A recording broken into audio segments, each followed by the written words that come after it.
Welcome to Indy's Real Estate Gurus. We're recording today from the Advisors Mortgage Group studio right here in downtown Carmel. And I'm Rick Ripma, your hardworking mortgage guy. I've been in the mortgage and real estate for over 34 years. I've helped over 5,200 folks finance their homes. My team and I believe in custom tailored loans, not the one-size-fits-all approach. We believe there is a right mortgage for you, and we believe we are the team to deliver it.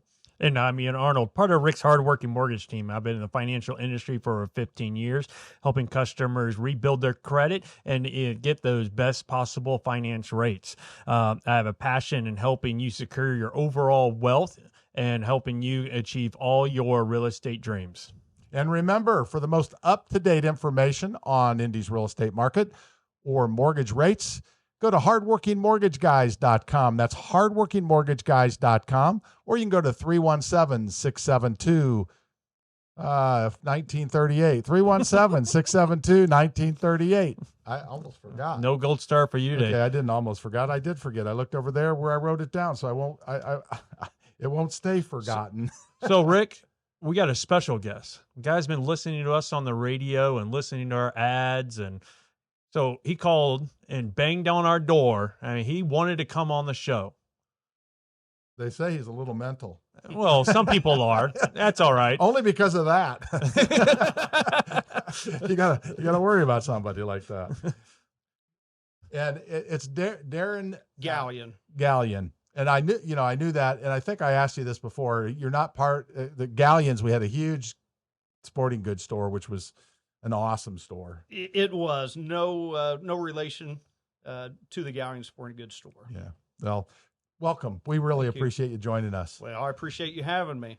And you've been in real estate for quite some time. I have almost 30 years. Wow. So what did you do before real estate? Well, before real estate, were you a newborn? Close to. So my grandmother had many rental properties when I was a kid. So I would go with her on the weekends. I would go with her to collect the rent. So at 18, I bought my first home. Then I became a real estate investor. At age 22, I realized real quick that I wanted to help other people buy homes, buy investment properties, and it's been a great journey. Yeah, and it's when you buy rental properties, I think when you say that, people have to understand what you're really trying to do is help them build wealth. That's exactly right. Right. It's not rental properties. It is, but it's you see the value in real estate, and I'm sure if you've owned real estate that long, you've made a little bit of money on it, right? Absolutely. Real estate has been the best by far investment that I've made throughout the years. Yeah. Well, I invest in a lot of stocks, and I'm really good at picking something at the high and it going down. You and I must read the same books. I got that from my dad. He was terrible. He was terrible at stocks.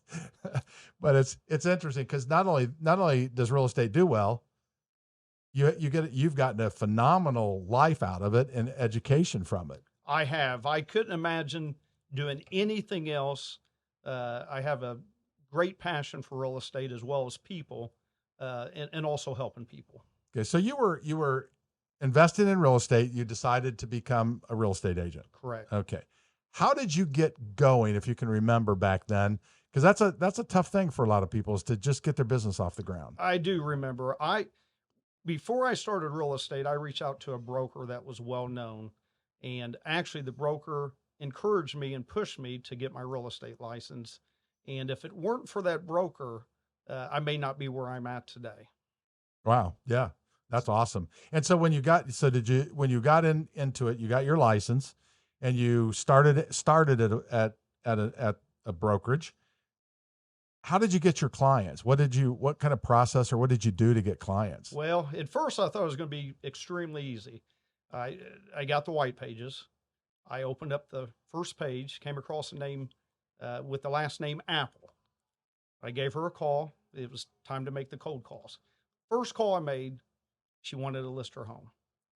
Well, needless to say, many other phone calls did not go that way. But that's where it started, from the cold calls, open house, as well as just being out here talking to people. Yeah, it's amazing because I've heard of a lot of people who do just pick up the yellow pages and or white pages. It's not, for somebody who doesn't know what a white pages is, that's how we used to find phone numbers. That is. That is. I got to thinking that maybe somebody doesn't know what the white pages is, but it rarely works. But man, if it worked right, the first call you made, that had to be like, I've hit the jackpot. Rick, I thought this is going to be an easy business. Yes. And of course, it wasn't as easy as the first call I made. But in time, like everything else, with a little effort, time, and hard work, it will come to you. Yes. But what you did is I doubt you were, thinking, oh, this is fun. I'm going to call people that I don't know and see if they'll list their houses, right? That's exactly right. It was not fun. But after a few hundred calls, obviously I got a little bit better at it. Right. And then after a few years, I was glad that I didn't have to do that anymore. Right. Yeah. And that's the thing when you're getting started. And that's kind of why I wanted to beat that a little bit, Sure. is because somebody's new, they're listening to the show and they I think hearing what people did to get going. Cause I think so many people get in with the same thought you had, at least after your first call, that this is not a hard thing. They watch HGTV or one of those shows and they think, oh, this is an easy career. You just go there, people, and we've had other agents come in. They said, I thought, you go there, you sit in the office, people come in or call you, you talk to them, and then you go list their house or you go sell a house, right? Absolutely. And that's not how it works. That is not how it works. The first call, I thought, well, this is going to be simple. I'll sell a few homes a year. They'll be in the price range of $1 million per home. And it was totally opposite from that. Yeah. So was it Steve Jobs' mom? Is that no. But if you have, her phone number, I'd be happy to call. Yeah, I'll bet. Yes. Yeah, she could probably. I don't know. So did you have any mentors when you first started? I had a lot of mentors, and to this day, I still have those mentors. Starting out at such a young age, the first home I pulled up to, the client asked, "Are you the real estate agent?" And I said, "I am." She said, "You do not look like you're even old enough to drive." So at that point in time, I realized real quick that I need to build my knowledge. And that's exactly what I did in a short amount of time. Of course, I continued to build my knowledge, but I knew that I had to overcome a young age right away. Yeah, and some people look young forever. Yeah. But you look pretty young still. Well, I've been told I have a face for radio. Yeah, well, that's perfect because that's what we feel too. But we went ahead and videoed anyway. Not all of us can hide behind the radio. That's right. So do you still have mentors? I do. Matter of fact, every now and then I will stop by another brokerage firm. I have a mentor that runs that brokerage firm, and we will talk. We'll get it. I will get advice, and I have others I continue to talk to on the phone to this day. What would you say the best way to use a mentor is, like at least for you? Well, the best way to me is to listen, and if you're going to listen to their advice, you need to do what they're telling you to do or the advice that they're giving you. You don't know how much I appreciate hearing that. Yes. Because I have worked with so many people. Not me. No, I'm not talking about you. I'm not talking about you, but I have worked with so many people who you lay out exactly what to do. You've probably done the same thing. Yes. This is what you do. And they all want to be successful, but many of them are not willing to do the work to be successful. And so they don't listen to what you say. That's exactly right. I also have a business partner that I have joined forces with about 7 years ago, and he's been in the business many more years than both of us. Wow! And he is a mentor to this day to me as well. Yeah, it's funny because my son is kind of the first one. He's 30 years old, but he kind of the first one who I saw mentors really working. I don't know whether it was I don't know. Maybe it's the way I look at life. I don't have any idea, but I never had mentors that I would say, oh, they're my mentor. And my son went to IU, got into a business fraternity, and they had people mentored you. And then some of his professors ended up mentors. And then, I mean, he's done extremely well in his career because he's always had mentors to guide him. And he was telling me, which is something I never thought of. He goes, Dad, there's more than one type of mentor. He goes, there's vertical and horizontal mentors. I agree. I never thought of that. But you have the people you work with, they're mentors too. Some of them, friends can be mentors, right? Absolutely. And you could be mentors to them. So it isn't just a one-way street all the time either. That's right. That's right. And you found that to be very effective for you. Absolutely. I can honestly say I would not probably be in this business for as long as I have if it weren't for the mentors. So if you were talking to somebody and they said, hey, I want to list my house, but let's say it's a friend, they're in Texas and you can't list it and you're not going to recommend anybody because I want to find out how would they find the person? What should they look for? If somebody's looking to hire a real estate agent, what should they look for? What kind of characteristics and traits should they be looking for? Well, like so many others, I think the first response to that is going to be their knowledge. I also think someone very passionate about the business is going to serve their clients to a higher level. Now, very seldom does it ever happen where I'm unable to refer someone even out of state. I went through a class called GRI and to further my real estate education.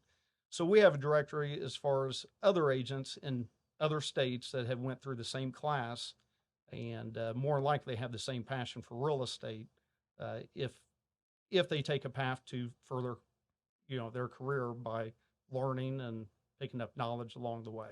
Yeah, I find that the vast majority of the very best agents have a real passion for what they do. I would agree. And you got into it because you already knew you loved real estate. That's right. I have talked to so many agents who, and Ian has, we both, and they didn't, it wasn't their they didn't sit there in kindergarten going, you know what, I want to be a real estate agent, right? It wasn't that way. And they didn't really have maybe any interest. Maybe they had a baby and they didn't want to go back and they wanted more flexibility in their schedule. And they said, oh, God, I'll just become a real estate agent. Or they just love looking at houses and they find they love it. Absolutely. There are so many great people as far as real estate agents, mortgage reps, title companies, and I've had the pleasure to be around a lot of great people in this business. Yeah, it's one of the things that most impresses me with our industry is how phenomenal the people are at the top, the gurus like yourself, how phenomenal. Not just real estate agents, they're phenomenal people. Absolutely. They care about their clients. They care much more about their clients than getting paid. Everybody understands you just take care of everything and everything takes care of itself, right? I agree. So if somebody wants to get a hold of you and wants to buy or sell their home, how would they get a hold of you? Well, my name is Darrin Galyean. My website is indierealtyteam.com. My phone number is 317-201-HOME. Wow, that's a good number for a real estate agent. Home. Yes, I know that's a great number and easy to remember. It is. Why can't you do that? Mortgage. Oh wait, too many letters. My fault. Yeah, thank you. He's never been good at spelling. Hey, I'm a math person. Mortgage is not easy to spell anyway, so it's not like home. No, loan would be okay, and I'm sure somebody has that. All right, Rick. We're going to try this one more time. I need a gold star out of you. All right. I knew you were going to ask this question. I think he's asking me how to get a hold of us. You are correct. Hardworkingmortgageguys.com. That's hardworkingmortgageguys.com. You can find all of our contact information there. Or you can go to 317-672-1938. That's 317-672-1938. All right. Now, the question, are you ready for the next part? I am. I'm ready. All right. I am going to do it right now. I had it right here. I just couldn't find. I couldn't find it. Thanks for listening to Indy's Real Estate Gurus. The gurus we interview share valuable insights. They reveal their strengths, personalities, and how they'll work for you. While we hardworking mortgage guys secure the best mortgage, real estate gurus work hard too. They avoid problems the amateurs don't see. They listen and they find unrealized opportunities. If you're buying or selling a home, a real estate guru is a valuable asset. So if you're even thinking about buying or selling a home, keep listening and definitely call one of Indy's real estate gurus. All right, Darrin. So what does a typical day look like for you? Like when you wake up in the morning, do you just automatically go, all right, I'm going to call these 5 people. You're buying a house today. Well, I've heard it many times. There's no typical day in real estate. You mentioned flexibility earlier, and in this business, it seems like we do have some flexibility. However, we work quite a bit. So my typical day can change each and every day. Phone calls, obviously, emails, follow-up. Today, this morning, I had a closing before I came in here, and I have one afterwards. So That's a good day. That is a great day. So day to day will change. However, the same task normally remains the same. That's awesome. And so what tasks would you say are in your normal day? Normal day will consist of many phone calls, follow-up calls to my clients, whether it be buyers, sellers, as well as follow-up calls to mortgage companies, title companies, to make sure that everything is on track to get my client to closing, as well as reaching out to my sphere to see if there's anything that I could do for them and offer my services throughout. I typically try to call Monday through Friday to make sure that there's no one that I'm missing that I could potentially help in the real estate ventures. Yeah, it's weird because I thought that what a real estate agent did is they got up and they kind of sat around, waited. They went and met the client. They showed them 3 houses. They made an offer and bought a house, and that was all they had to do. And then they did it again the next day. It ends in 30 minutes. Well, that's what I thought when I first got into it. And every agent out here will tell you, especially if they've done it for any amount of time or if they've done any amount of business, we work hard and we work long hours. There's days that we will put in 12 hours to make sure that we're providing the best possible service for our clients. Right. Yeah. And it's the effort put forward and the knowledge that is used, because you have tremendous knowledge when you're at the level that you are, a guru. The knowledge you have, it matters, and it's worth everything you get paid. And in fact, I don't think it costs most people anything, because if they try to do it on their own, what I have seen is you actually don't sell your house for as much money, and you end up costing yourself more money than if you just hired somebody who knew what they were doing. It's no different than anything else you do in life, right? That is correct. Matter of fact, even a lot of the agents that I've got to know throughout the years that have retired, to this day, I have many that will call me to sell their house or to buy a home, because there is a lot of value in using a real estate agent. Right. And it's important, because if they call you because they're retired, they don't know the market anymore. That's absolutely correct. Right. So they could make a big mistake if they tried to sell it on their own. And even they are aware of that. Yes. So. Yeah. Which is phenomenal. Yes. So there is a question that I think Ian wants to ask. Well, I mean, there's tons of questions I want to ask. I didn't know if you were hinting. Specific question that you tend to ask, like a question of the week. Okay. I didn't know if you want to get to it yet. I do. But there's tons of questions I want to ask the gentleman. All right. But we'll do the question of the week. The question of the week is sponsored by, Rick and I, the hardworking mortgage guys, where we believe in helping and supporting you and your realtor by sending constant updates throughout the whole loan process. Nobody likes to be caught in a black hole, because you never know where you're going to go. Contact us today at Hardworking Mortgage Guys. All right. So here's a tough one for you. What was your first car? Well, I had a 1983 Chevy Impala. That was a retired police car, and when I bought it, it had snow tires. When I sold it, it still had the snow tires on it. Yeah. So they stayed on all year round. Okay, I didn't know if that meant you didn't have it, but like a day or two. No, I had it for quite some time. Awesome. And you like that car? No. For a first car, I liked it. Okay. Most people, even though it was like a car that had the air didn't work or this didn't happen or rarely ran, they still have this soft spot for the car. You don't have that. Well, it was definitely a step up from my moped. So Yeah. I definitely enjoyed having a car. Yeah. Come on, he was looking around. Do they leave a light in here? I want some lights on the car. Any bullets? What's in his car? Right. Well, you can put bullet hole, those fake bullet holes in the car like that. It'd look like, oh, okay, yeah. I'm not happy with cars right. I love cars, but I'm not happy with cars right now. Rick's having trouble, but don't we all sometimes with cars? Yes, we do. Absolutely. So since you've been in the industry for such a long time, so how has technology helped you and made your jobs easier or harder from start to now? Technology is the key. As I mentioned before the show, we went on vacation, and while on vacation, I was able to sell 4 homes by using technology. It makes it easy for DocuSign is a tool that we use, and we could be anywhere, and we could have our clients sign by DocuSign.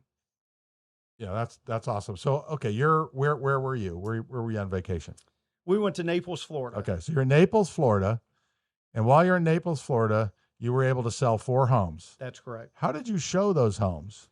Well, only one of the homes was a buyer that bought that home. So I not only do I have a gentleman that works with me, Okay. I also have other agents in my office that are available. As you well know, the last couple of years, the greatest ability was availability. Yes. So you have to be available, and if you're not, you have to make sure that your clients are able to get in properties and to be taken care of. Right. So you have a team. So what does your team look like? Well, we have many years in the business. My team has been around for many years. We work with residential properties, commercial properties, and a majority of our business is working with estates as well as attorneys that deal with estates and probate properties. Okay. So that's a great thing to have. Everybody seems to have some like niche that they get into, and that seems like a great niche. It is. It is. And we've met a lot of great attorneys in Central Indiana working with the state of properties. Yeah, that's awesome. Yes. That is. So what would you say your superpower or superpowers are? Well, my wife may disagree, but I would say my superpower is I am a great listener. I listen to what my clients have to say, and I want to make sure that I deliver what they are telling me. And being a great listener is my superpower. We're getting a phone call in right now. Wife is saying, no, you are not. I would believe that. Yeah. She says not at home. He turns that off. Right. Yeah. And my wife might say the same thing.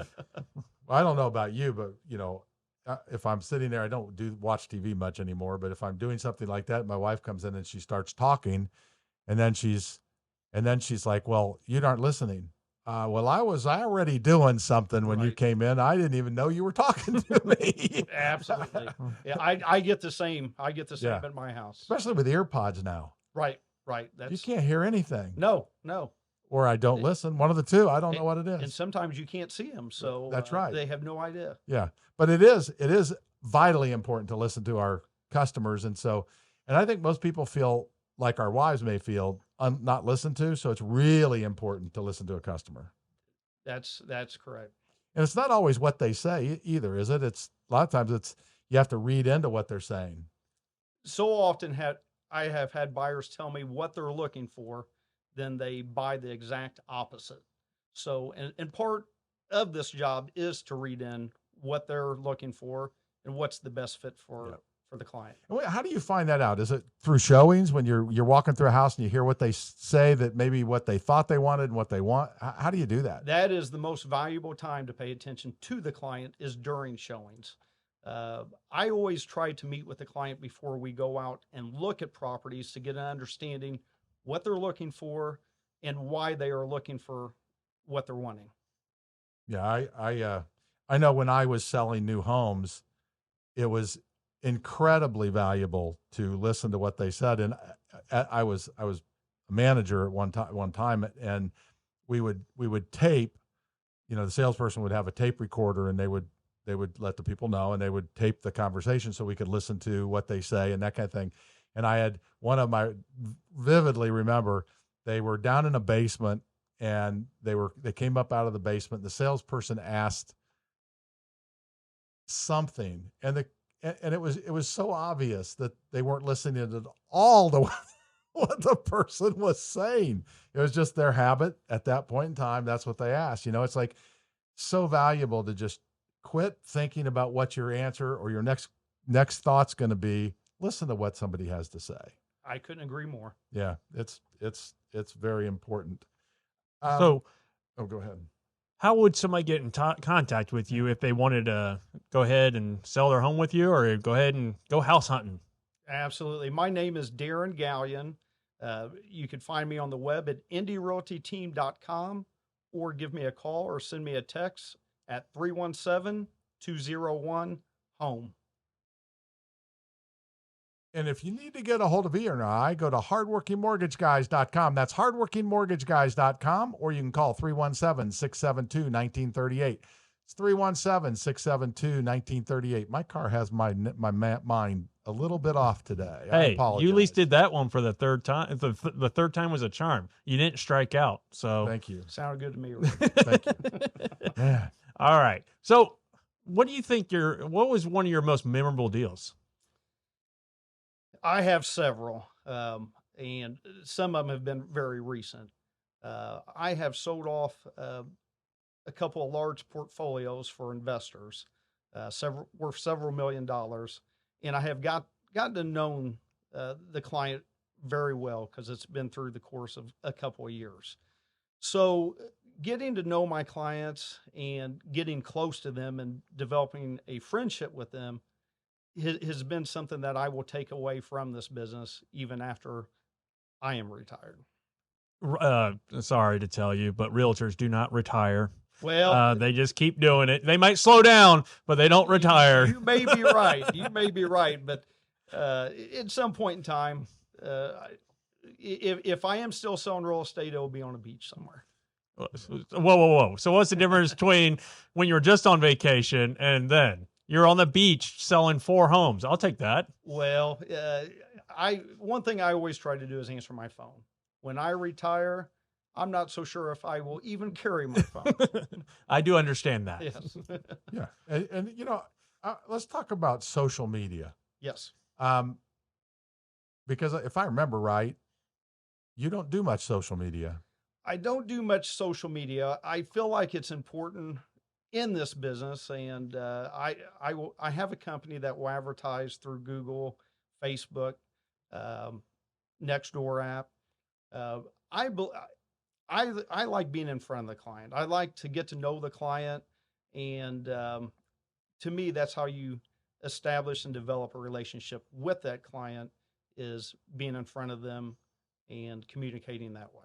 The reason I brought it up is because I think it's really important that not so much for a customer maybe, mm-hmm. or a prospect, but very important for somebody, maybe a real estate agent who isn't into social media, and everybody, we hear about it all the time. You got to have it, got to have it, yes. got to have it, got to have it. What I've learned by doing this show is there's some very, very successful agents who do social media. Absolutely. That's what they do. Absolutely. Right? But there are some very successful agents like yourself who don't do social media. So there's lots of ways to do the business. There is. I know agents that have sold a lot of homes on social media, and I recommend social media to the agents that aren't in front of people enough to be able to grow their business. So, I think social media is a plus. However, for me, that's not how I built my business. Right. And I like to be able to either respond right away, not saying you can on social media, but also the more avenues we have for people to reach out to us will tend to kind of pull you in different directions. I find it very, one of the things that I find very difficult today is all the different ways people can contact you. You tend to do whatever it is you normally do, right? So I do text, phone, email. I don't do much social media messages, right? Right. But once in a while I'll get a message from somebody on social media. And that is probably if I'm going to miss something, it's most likely the thing I'll miss. I won't see it because it's not what I do. Absolutely. Well, and same with email. It's not uncommon for an email to go to a spam folder. Right. So my preference on when clients want to get a hold of me, of course, is always by phone, and my cell phone is always available in a normal time. And what number was that? That is 317-201-HOME. I like the way he said that. Mm-hmm. Okay. My cell phone is always available. Yes. My cell phone's always available. Unless for some reason I lost service, my cell phone's always available. I may not be, but my phone is always available. Absolutely. And that's great. And text or call anytime. Obviously, if I'm in a meeting, if you leave a message, I will call back. Text message is simple, and I'm able to respond most of the time as the text messages come in. Yeah. I find most people are very, very understanding. Like I'll get a call or a text late at night or an email late at night, and I'll answer it first thing in the morning. And most people are very appreciative. It's like, wow, I really appreciate answering so quickly. Where I'm thinking, well, this was at 11 o'clock at night, which Sure. You will not get me at 11 o'clock at night. No, I'm the same way. However, my ringer will be turned off way before 11 o'clock at night. Oh man, mine too. However, there are some things that I would rather have first thing in the morning, especially if it's something that I need to take care of first thing in the morning. So I encourage my clients, if there's something that they need to reach out to me about, or if their schedule does not align, I've had it where a nurse has worked at a hospital before, and she worked late shift. Right. So for her, it was easier for her to send me a text or leave me a voicemail, and I was able to work on that right away in the morning. Yeah. And it's good. You Well, let them know. Yes. Well, that's the nice thing about technology, though, is it's not like you're making that phone call and you don't have an answer machine. You don't have this. Oh, a quick text message or email, even a voicemail is easily you can get tomorrow morning. Absolutely. I mean, so that is a beautiful thing. It So, is. I mean, now send a letter and wait 5 days for it to Right. reshoot. All right, that's a different ball game here. Yes. But you know what I like is when I think of something, it is easier for me to do it right then. I'm not somebody who waits. If I wait, I might forget. I don't want to forget. I'll do it right now. If there's something I have to do, if I have time, I do it right then. So if I needed to get a hold of you and it's 11 o'clock at night, or, sometimes I wake up in the middle of the night and I'm up. So let's say it's 3 o'clock in the morning.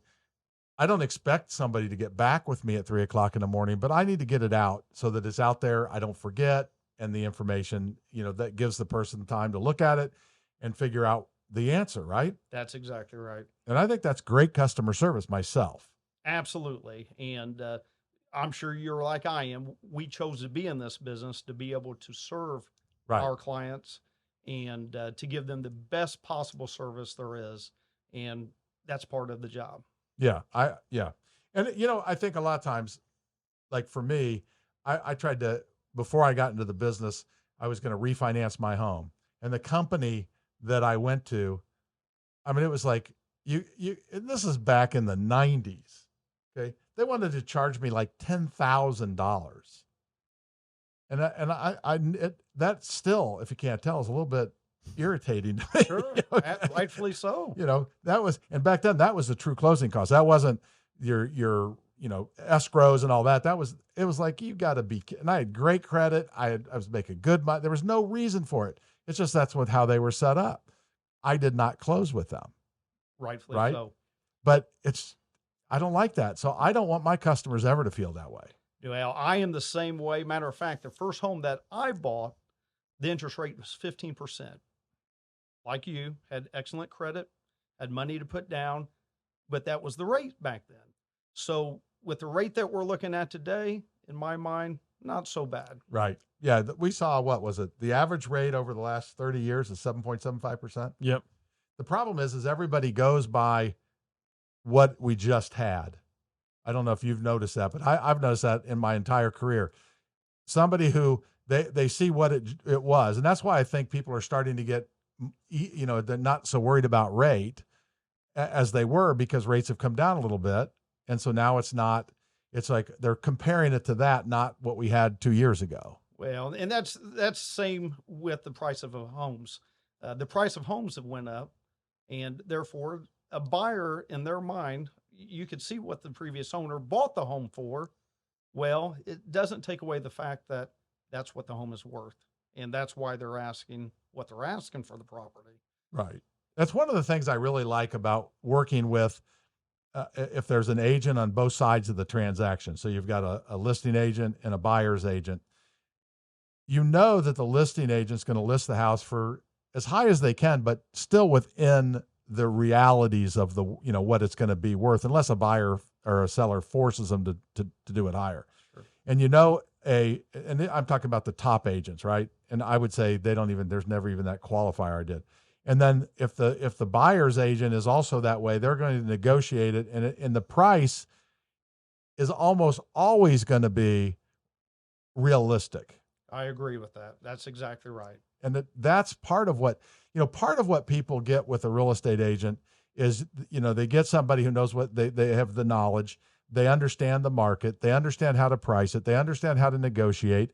They talk you down if there's, is there any emotion when you're buying or selling a house? Oh, a tremendous amount of emotions. Yeah. And how much does it matter that you are very even keeled, you don't get emotional, and you can help your clients through those? It is very important to keep your personal emotions out of the transaction and to make sure you're representing your client's best interests, regardless if that's telling the client that the home is priced too high or maybe the home is priced well. So it's important that we are there to talk through the transaction and provide that type of service for our clients. Yeah.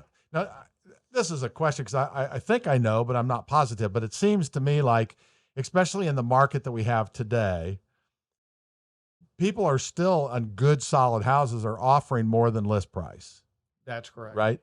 But I hear that if you overprice your home, people won't make offers. That is a true statement. That is exactly right. And that's why it is important to listen to your real estate agent and price the home based on the market and not based on your opinion. Yes.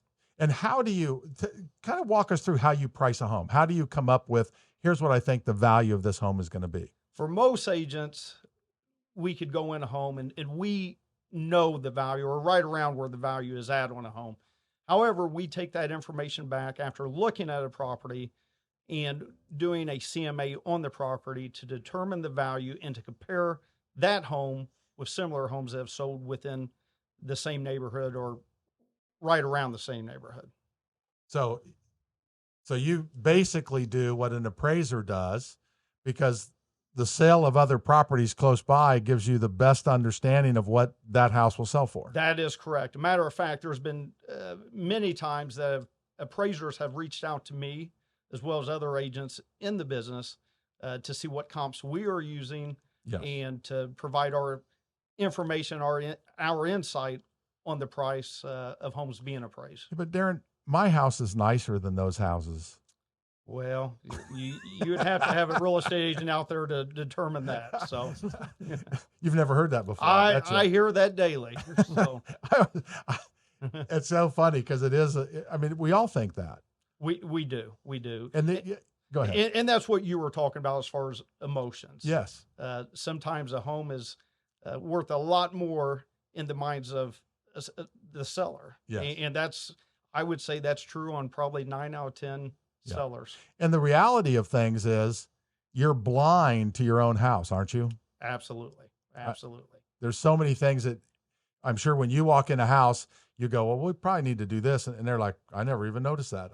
Because you don't. It just happened and you just keep going on. You live there. Well, I have owned right around 35 homes throughout my lifetime.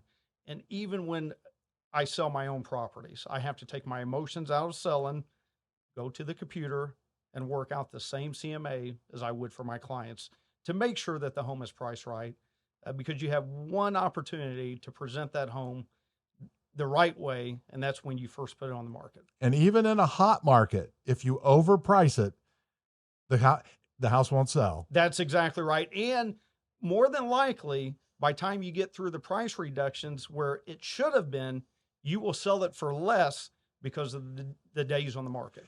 Yeah, I've heard that's another issue right now. Days on the market, people will look at that and they'll think, well, there must be something wrong with that house. So even though now you're at the price, people won't come in. And so you end up selling it for less because people aren't coming looking at it. That is exactly right. And that's why it's important to list a home with someone that knows the market, that knows the area, and will be able to price it right the first time. So when you're talking about choosing the right person to list your home, but you have some of the individuals that say, hey, look, with the market the way it is, I'll just sell it on my own. So what would you say to somebody who is talking to you and like, well, I'll just sell it on my own instead of having a realtor? Everything I go off of is based on statistics. And if you look up statistics, being a for sale by owner, they typically take less than what a real estate agent can get that for sale by owner. There's not near as much exposure as a for sale by owner can offer compared to a real estate agent. So even if I were not in the business and have the knowledge that I have, there's no way I'd sell it for sale by owner. I've heard of stories where the seller has been sued. I've seen it firsthand where sellers have taken a lot less based on what I could have got them had they listed the home on the market.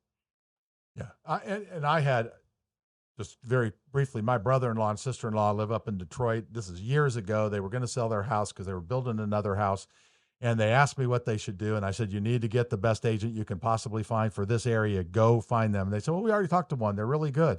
I said, because we're thinking about selling it on our own. Don't sell it on your own. Sell it with a real estate agent. So what did? They put it up for sale by owner. They sold it. They sold it very quickly. They had an inspection. The inspector said there was something wrong with the roof. They had to negotiate it with the buyer. The buyer walked away, and they had sold it for $225,000. They called the agent back because they called me and said, now what should we do? I said, do what I told you in the first place. Call the real estate agent and get them in there because now their house is done. They need to, they don't want two houses. They call the agent, they come in, they listed it for like $289, sold it for $279. They netted $40,000 more than they would have made selling it on their own. I don't think that's unusual. I think that's a normal problem. That is normal. So the exposure that a real estate agent has to offer and the knowledge, it makes sense every time to use a real estate agent. I agree. And when somebody's buying this, I've noticed this, when somebody's buying a house that's not listed, they want it at a better price because you're not paying a real estate agent. That's exactly right. Right. And here lately, it seems like we have a lot more buyers that will reach out to a real estate agent because they want the protection, the knowledge, and to make sure everything is done the right way. And with that being said, more likely the seller would have been better off listing that property because we are now out there to get the best possible deal for our buyer. And we know that they're limited as far as how many people are probably viewing their home as opposed to one that's on the market. Right. Yeah. So now let's get off the real estate thing. Let's have a little bit of fun. Sure. So if I gave you having fun, what are you talking about? No, let's have more fun. All right. So if I gave you a day off that you could not talk on the phone to real estate, you had a complete day off. What do we catch you doing? Well, a day off, I would be around my 3 boys, my wife, and my grandson. We enjoy fishing, so more likely we'd be somewhere fishing. And the time that I spend with my family to me is the most valuable time that I could ever spend. In my opinion, well, actually, this holds true with everything. The one thing that we don't know is how much time we have. Mm-hmm. So therefore, spend it with my family, I will take that option every day. So where do you guys go fishing for mostly? We fish for bass. There's times we'll fish for catfish, but we fish for anything that we could catch or that will bite. Have you taken them? Because I know you were talking about Florida area. Have you taken them deep sea fishing? Matter of fact, we did. We went deep sea fishing it was fun, and we caught quite a bit of fish. However, I never caught a fish that was 15 pounds or more, and that's what I was there for. So we reeled in a lot of smaller ones, but we had a great time, and That's awesome. My 15-year-old son, he had a blast. I grew up in Florida, so I mean, you got those people that go out there marlin fishing, and you don't realize how taxing that is on you. And some of those the big galupas and whatever, the huge fish out there. I mean, Ian, you think a bass is hard to pull in? Pull in one of those. Ian, that's what I was hoping for. So we never got to that point, but that's what I was after. Yep.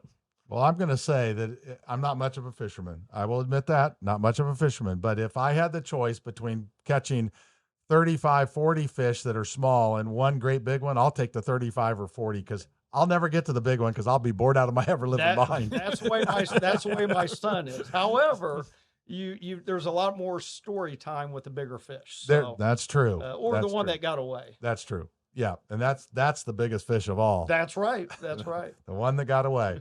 So if someone needed to get a hold of you for any real estate needs, what's the best way to get a hold of you? IndyRealtyTeam.com or text or call 317-201-HOME. And to get a hold of Ian or I, it's hardworkingmortgageguys.com. That's hardworkingmortgageguys.com. Or you can call 317-672-1938. That's 317-672-1938. And a reminder, if you know any friends, family, or coworkers looking to buy, sell, or refinance, contact Rick or I. We'll be more than happy to help them. And please follow us. Branch NMLS number 33041. Rick Ripma's NMLS number 664589. Ian Arnold's NMLS number is 1995469. Equal housing opportunity. Some restrictions apply.